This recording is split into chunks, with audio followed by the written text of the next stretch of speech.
충격적인 변화가 유럽 명문대 캠퍼스에서 벌어지고 있습니다. 전통적으로 미국과 영국 어학연수를 목표로 하던 학생들이 기회를 스스로 포기하고 아예 자퇴를 선택하고 있습니다. 그리고 그들이 향하는 곳은 런던도 뉴욕도 아닌 대한민국 서울입니다. 유럽의 젊은 엘리트들이 목표를 한국으로 정하고 인생을 걸고 있는 것입니다. 그 거대한 흐름의 시작점에는 독일 함부르크 출신의 한 정치 외교학도가 있었습니다. 단 일주일간의 한국 경험이 유럽 외교관을 꿈꾸던 그녀를 송두리째 바꿔놓았죠. 오늘 그 놀라운 이야기를 전해드립니다. 그때만 해도 한국에 유학 간다는 건 제 인생에서 가장 미친 결정이라고 생각했어요. 그런데 완전히 틀렸습니다.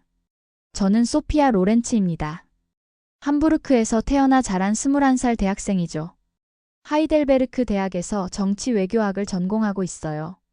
아버지가 은퇴한 외교관이어서 어릴 때부터 외교관의 꿈을 키워왔습니다.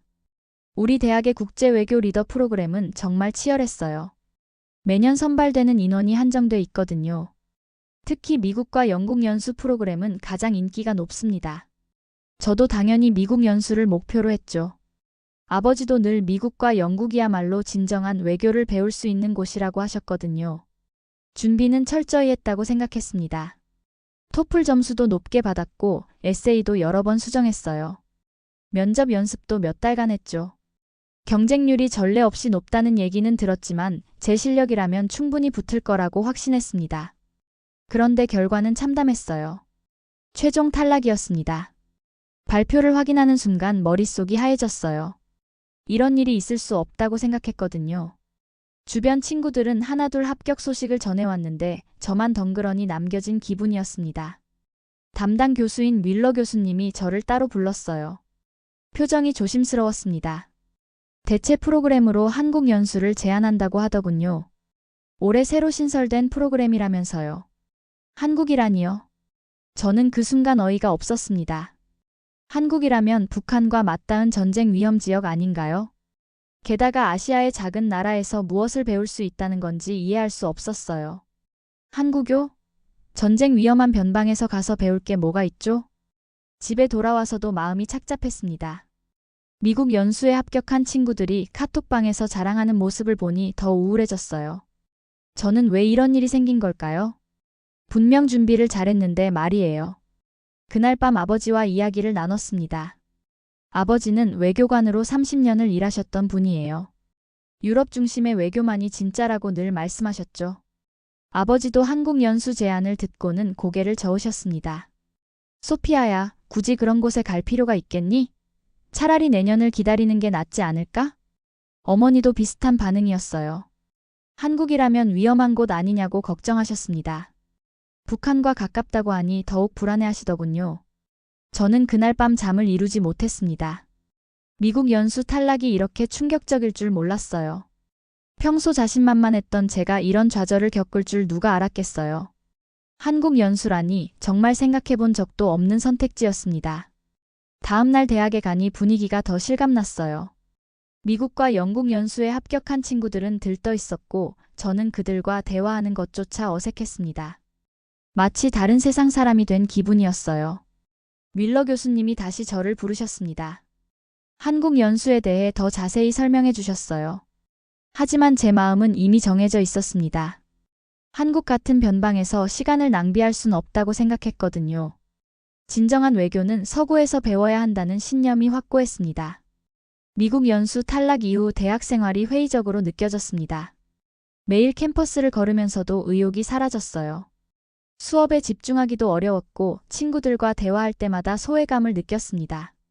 친구들은 연수 준비 이야기로 가득했어요. 미국 연수에 합격한 안나는 하버드 방문 일정을 자랑했고 영국 연수에 붙은 막스는 옥스퍼드 교수들과의 만남을 기대한다고 했어요. 저는 그런 대화에 끼어들 수가 없었습니다. 열등감이 점점 커졌어요. 왜 나만 탈락했을까 하는 생각이 머리에서 떠나지 않았습니다.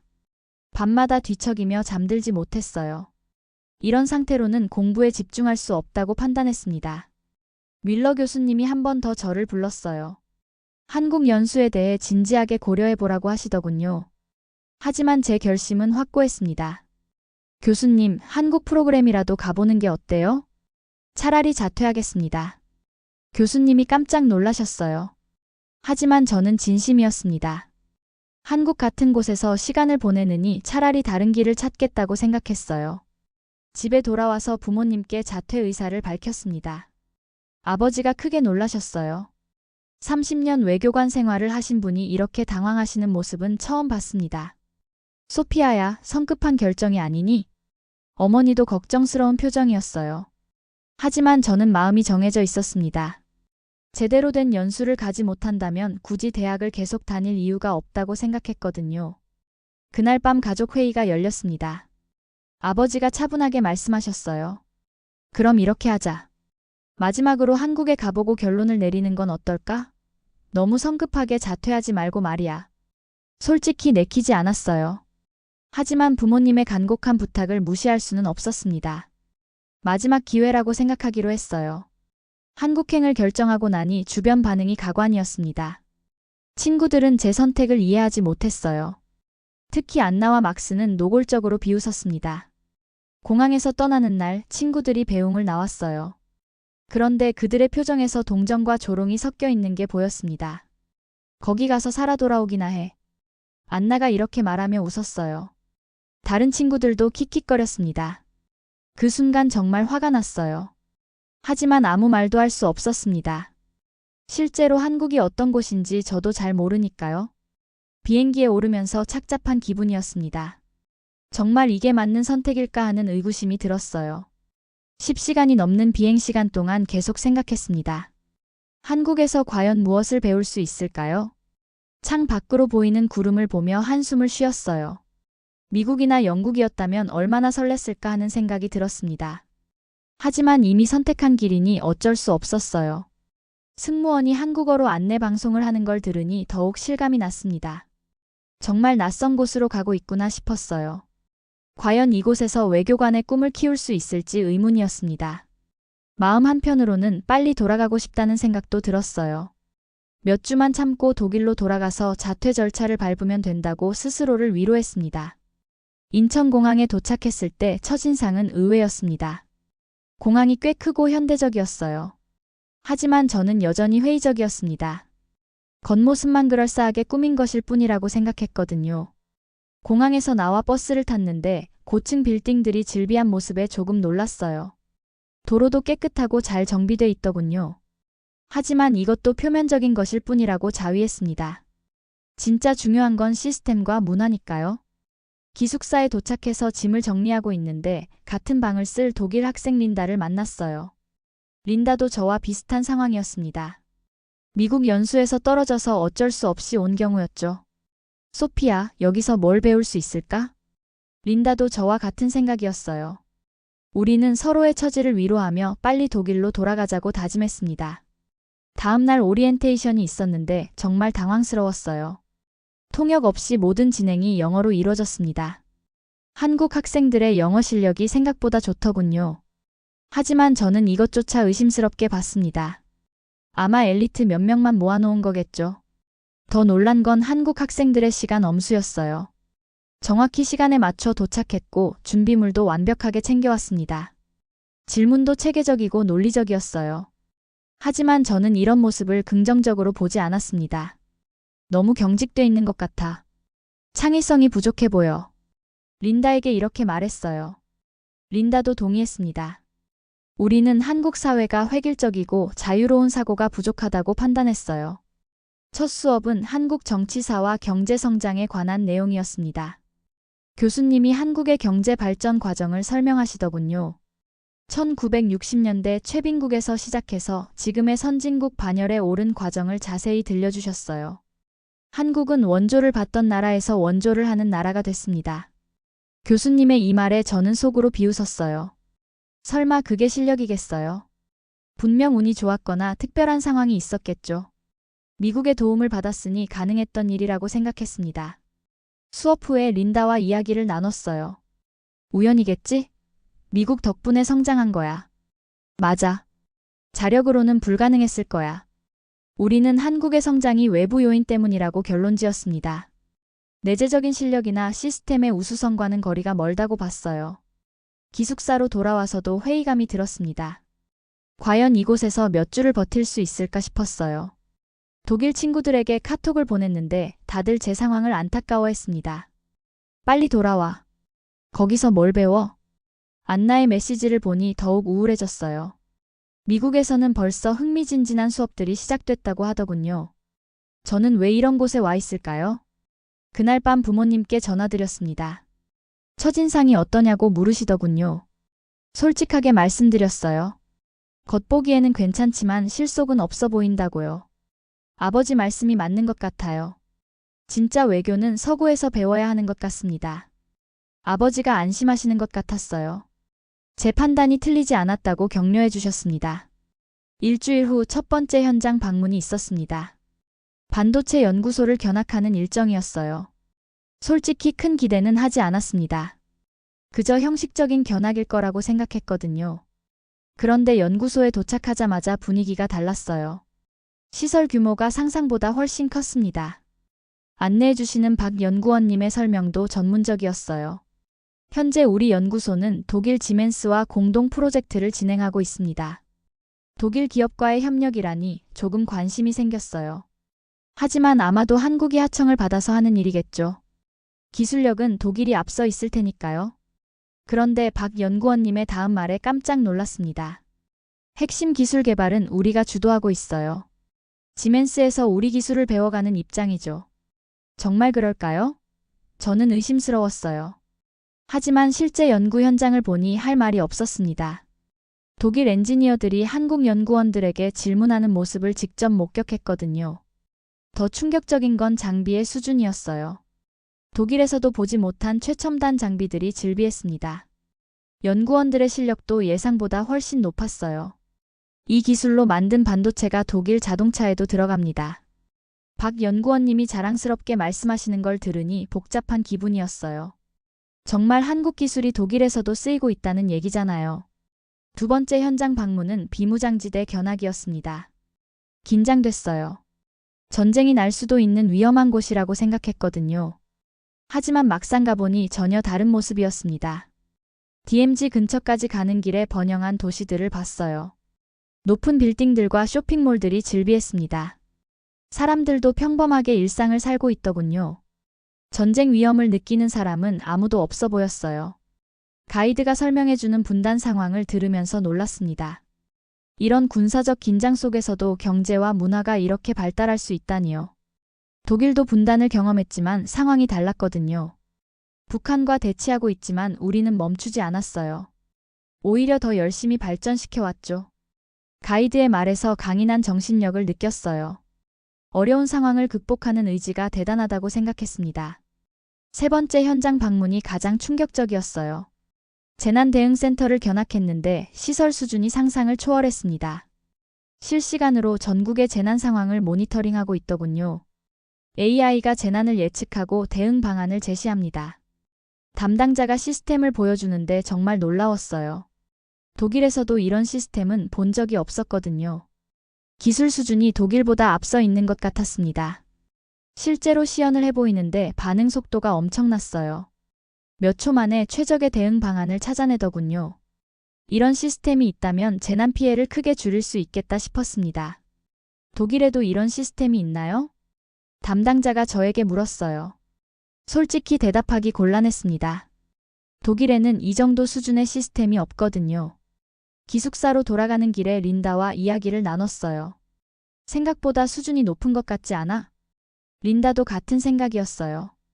우리가 예상했던 것과는 완전히 달랐습니다. 한국의 기술력과 시스템이 독일 못지않더군요. 그날 밤 독일 친구들에게 카톡을 보냈는데 뭔가 다른 내용을 쓰게 됐어요. 한국이 생각보다 발달했다고 말했더니 친구들이 의외라는 반응을 보였습니다. 부모님께도 전화드렸어요. 현장 견학 얘기를 해드리니 아버지가 조금 놀라시더군요. 정말 그런가? 한국이 그 정도야? 제가 직접 본 것들을 설명해드렸어요. 아버지도 의외라는 반응이었습니다. 기숙사에서 다른 나라 학생들과 만날 기회가 많아졌어요. 미국에서 온 제이슨, 프랑스에서 온 클레어와 친해졌습니다. 이들과 이야기하면서 놀라운 사실을 알게 됐어요. 나는 한국에서 배울 게 정말 많다고 생각해. 그래서 연수 기간을 연장하려고 해. 제이슨이 이렇게 말하더군요. 미국 학생이 한국 연수를 연장한다니 정말 의외였어요. 클레어도 비슷한 생각이었습니다. 프랑스에서도 한국의 디지털 정부를 벤치마킹하려고 해.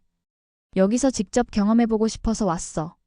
이들의 말을 들으니 제가 너무 편견을 갖고 있었던 건 아닌가 싶었어요.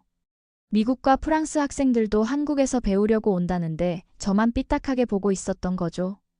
전자정부 서비스를 이용해 볼 기회가 있었어요.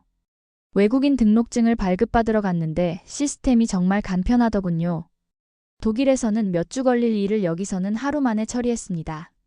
서류 처리 속도가 독일보다 5배는 빠른 것 같아.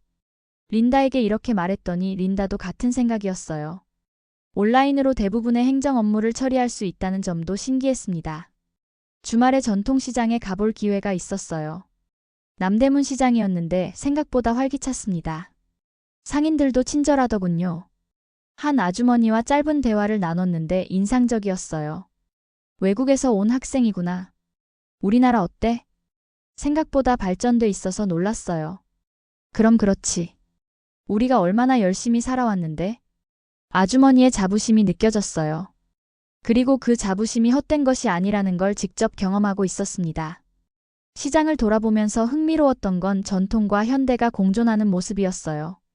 전통적인 방식으로 장사하면서도 카드 결제나 모바일 페이는 당연하게 사용하고 있더군요. 대학으로 돌아와서 수업을 들을 때도 마음가짐이 달라졌어요. 예전에는 회의적으로 들었는데 이제는 진짜 배우려고 노력했습니다.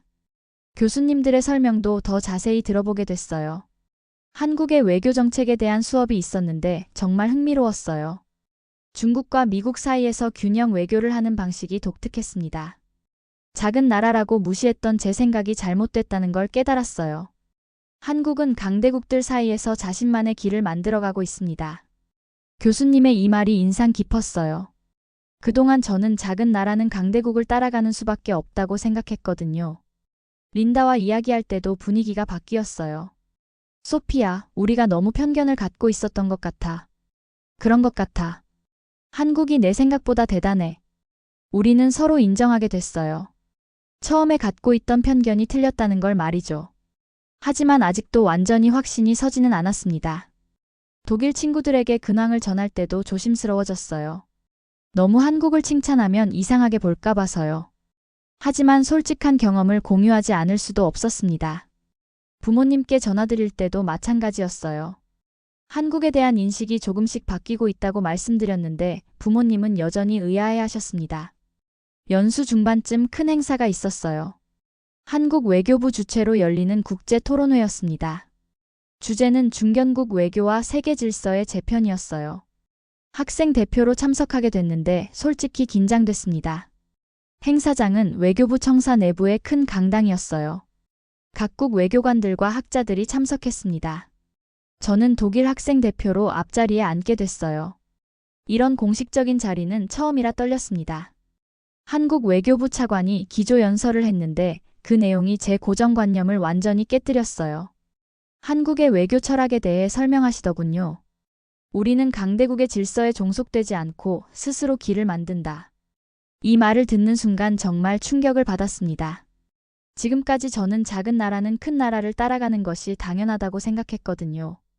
아버지도 늘 그렇게 말씀하셨고요. 차관이 구체적인 사례들을 설명했어요.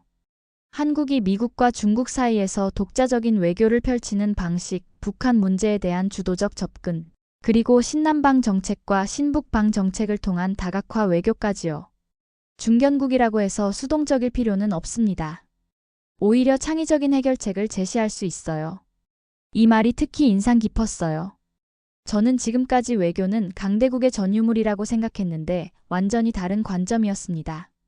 토론 시간에 질문할 기회가 있었어요. 평소 같으면 주저했겠지만 정말 궁금한 게 많았습니다. 독일 같은 유럽 강국도 때로는 미국의 종속적인 면이 있는데 한국은 어떻게 독자성을 유지하나요? 차관이 미소를 지으며 답변해 주셨어요. 바로 그런 질문을 하는 것부터가 독자적 사고의 시작입니다. 기존 질서를 당연하게 받아들이지 않고 의문을 제기하는 거죠. 그 순간 머릿속에서 뭔가 번뜩했어요. 저 역시 지금까지 서구 중심의 질서를 당연하게 받아들였구나 싶었습니다. 의문을 제기해 본 적이 없었어요. 토론회가 끝나고 나서 다른 참석자들과 대화할 기회가 있었어요. 싱가포르에서 온 외교관과 이야기를 나눴는데 그분도 비슷한 얘기를 하더군요. 아시아 국가들은 이제 서구의 모델을 그대로 따라하지 않아요. 우리만의 방식을 찾고 있죠. 이런 이야기들을 들으면서 제 세계관이 흔들리기 시작했어요. 지금까지 절대적이라고 믿었던 서구 우월주의가 과연 맞는 건지 의문이 들었습니다. 기숙사로 돌아와서 린다와 이야기를 나눴어요. 린다도 같은 충격을 받았다고 하더군요. 소피야, 우리가 너무 좁게 생각하고 있었던 것 같아. 맞아. 세상이 우리가 생각하는 것보다 훨씬 복잡하고 다양해. 그날 밤 잠이 오지 않았어요. 지금까지의 모든 생각들이 뒤바뀌는 기분이었습니다. 아버지가 늘 말씀하신 서구 외교의 우월성, 그리고 제가 당연하게 받아들였던 서구 중심주의적 사고가 전부 의문스러워졌어요. 독일 친구들에게 카톡을 보내려다가 멈췄습니다. 이런 이야기를 해봤자 이해하지 못할 것 같았거든요. 아직 그들은 제가 몇 주 전에 갖고 있던 편견 속에 살고 있으니까요. 부모님께도 전화드리기가 조심스러웠어요. 특히 아버지께는 어떻게 말씀드려야 할지 모르겠더군요. 30년간 서구 외교만 해오신 분에게 이런 얘기를 하면 어떤 반응을 보이실까요? 그 대신 오늘 경험한 것들을 일기에 자세히 적었어요. 언젠가 이 시간을 되돌아볼 때 정확히 기억하고 싶었거든요. 제 인생에서 가장 중요한 깨달음의 순간이라는 생각이 들었습니다. 한 달간의 연수가 끝나고 독일로 돌아가는 날이 왔어요. 공항으로 가는 길에 서울 시내를 다시 둘러봤습니다. 처음 왔을 때와는 완전히 다른 시각으로 보게 됐어요. 이제는 이 도시의 역동성과 효율성이 눈에 들어왔습니다. 인천공항에서 마지막으로 한국 음식을 먹으며 생각에 잠겼어요. 한 달 전만 해도 빨리 떠나고 싶었던 곳인데 이제는 아쉬운 마음이 들었습니다. 정말 많은 것을 배웠거든요. 비행기 안에서 지난 한 달을 정리해봤어요. 반도체 연구소에서 본 최첨단 기술, DMZ에서 느낀 강인한 정신력, 재난대응센터의 혁신적 시스템, 그리고 외교부에서 들은 독자적 외교 철학까지. 모든 것이 제 예상을 뛰어넘었습니다. 프랑크푸르트 공항에 도착했을 때 묘한 기분이었어요. 고향에 돌아온 반가움보다는 뭔가 답답한 느낌이 먼저 들었습니다. 공항 시설도 한국에 비해 낡아 보였고 직원들의 서비스도 느렸어요. 집에 도착해서 부모님과 재회했는데 부모님이 제 변화를 눈치채셨어요. 소피아야, 뭔가 달라 보이는구나. 어머니가 말씀하시더군요. 실제로 저는 많이 달라져 있었습니다. 세상을 보는 시각이 완전히 바뀌었으니까요. 다음 날 대학에 갔는데 정말 충격적이었어요. 행정실에서 간단한 서류를 처리하려고 했는데 몇 주가 걸린다고 하더군요. 한국에서는 하루 만에 끝나는 일이었는데 말이에요. 왜 이렇게 오래 걸려요? 원래 그래요. 시스템이 그렇게 돼 있어서요. 직원의 답변을 듣고 한숨이 나왔어요. 한국의 효율적인 전자정부 시스템이 그리워졌습니다. 친구들과 만났는데 반응이 예상과 달랐어요. 미국과 영국 연수를 다녀온 친구들은 여전히 우쭐해 있었지만 저는 그들의 자랑이 별로 인상적으로 들리지 않았어요. 소피야, 한국은 어땠어? 재미있었어? 안나가 물었는데 조금 비웃는 투였어요. 하지만 저는 진지하게 답변했습니다. 내 인생 최고의 수업은 한국에서 들었어. 친구들이 깜짝 놀랐어요. 제가 이런 반응을 보일 거라고 예상하지 못했거든요. 저는 한국에서의 경험들을 자세히 들려줬습니다. 처음에는 반신반의하던 친구들도 점차 관심을 보이기 시작했어요. 특히 한국의 기술력과 시스템 효율성에 대한 이야기에 놀라더군요. 며칠 후 밀러 교수님을 찾아뵀어요. 교수님도 제 변화에 놀라셨습니다. 소피야, 정말 많이 달라졌구나. 한국에서 뭘 배웠길래? 저는 솔직하게 말씀드렸어요. 한국에서 배운 것들, 그리고 제 편견이 얼마나 잘못됐었는지에 대해서요. 교수님이 흥미롭게 들어주셨습니다. 그럼 이제 어떻게 할 생각이니? 한국어를 배우고 싶어요. 그리고 한국과 독일을 잇는 외교관이 되고 싶습니다. 제 답변에 교수님이 미소를 지으셨어요. 처음에 한국행을 반대했던 분이 이제는 지지해 주시는 것 같았습니다. 집에서도 부모님과 긴 대화를 나눴어요. 특히 아버지와 이야기하는 것이 어려웠는데 생각보다 열린 마음으로 들어주셨어요. 아버지, 세계가 변하고 있는 것 같아요. 서구만이 중심이 아닌 시대가 오고 있어요. 아버지가 깊게 생각하시더니 말씀하셨어요. 그럴 수도 있겠구나. 시대는 계속 변하는 법이니까. 몇 주 후 후배들이 저를 찾아왔어요. 미국 연수에서 떨어져서 자퇴를 고민하고 있다고 하더군요. 제가 경험했던 것과 똑같은 상황이었습니다. 선배, 어떻게 해야 할까요? 한국에 가봐. 정말 후회하지 않을 거야. 저는 제 경험을 자세히 들려줬어요. 후배들이 점점 관심을 보이기 시작했습니다. 결국 그들도 한국행을 결심했어요.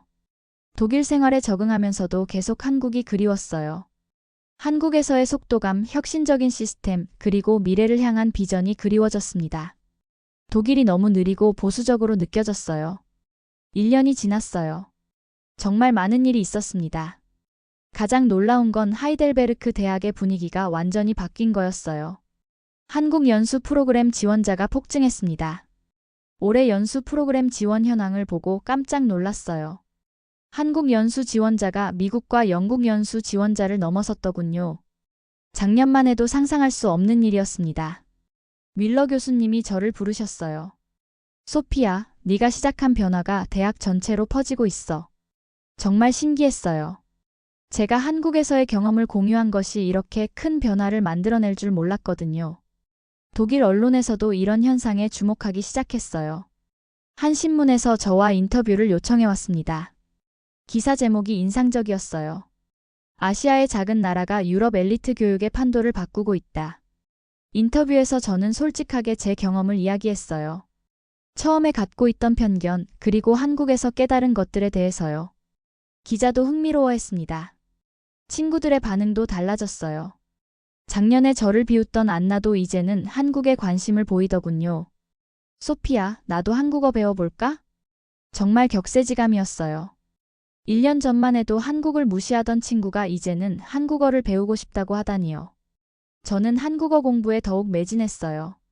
온라인으로 한국어 강의를 듣고 한국 뉴스도 보려고 노력했습니다. 처음에는 어려웠지만 점점 재미있어졌어요. 한국 대사관에서 열리는 문화 행사에도 참석하기 시작했어요. 거기서 다른 독일 학생들도 많이 만났습니다. 모두 한국에 관심이 많은 학생들이었어요. 대사관 직원과 대화할 기회가 있었는데 정말 자랑스러워 하시더군요. 요즘 독일 학생들의 한국 관심이 정말 높아졌어요. 제가 조금이나마 기여했다면 기쁩니다. 제 말에 대사관 직원이 웃으시며 말씀하셨어요. 소피아 씨 같은 분들이 있어서 한국과 독일의 관계가 더욱 발전하고 있어요. 외교관의 꿈도 더욱 구체화됐어요. 목표가 바뀌었습니다. 예전에는 막연히 외교관이 되고 싶었는데 이제는 분명한 목적이 있었어요. 나는 한국과 유럽을 잇는 다리가 되겠다. 이것이 제 새로운 목표였습니다. 두 지역 간의 이해를 돕고 편견을 없애는 역할을 하고 싶었어요. 대학원 진학도 고려하기 시작했어요. 한국학이나 동아시아 외교를 전공하고 싶었습니다. 부모님도 제 결정을 지지해 주셨어요. 후배들에게도 계속 한국을 추천했어요. 제 영향으로 한국에 간 후배들이 하나둘 돌아와서 감사 인사를 했습니다. 선배 덕분에 정말 좋은 경험했어요. 한국에서 배운 게 정말 많아요. 이런 말을 들을 때마다 뿌듯했어요. 제가 겪은 긍정적 변화를 다른 사람들도 경험하고 있다는 게 기뻤습니다. 1년 전 공항에서 친구들이 비웃으며 했던 말이 생각났어요. 거기 가서 살아 돌아오기나 해. 정말 웃기는 일이었어요. 저는 살아서 돌아온 게 아니라 완전히 새로운 사람이 되어서 돌아왔거든요. 한국에서의 한 달이 제 인생을 바꿨습니다. 편견을 버리고 열린 마음으로 세상을 보게 됐어요. 그리고 깨달았습니다. 세계를 배운다는 건 중심을 옮기는 용기에서 시작됩니다. 기존의 틀에서 벗어나 새로운 관점으로 세상을 바라보는 것. 그것이 진정한 국제적 안목이라고 생각해요. 지금 저는 한국으로 다시 가는 날을 손꼽아 기다리고 있습니다. 이번에는 관광객이 아니라 진정한 학습자로서 말이에요. 그곳에서 더 많은 것을 배우고 한국과 독일을 잇는 가교 역할을 하고 싶습니다.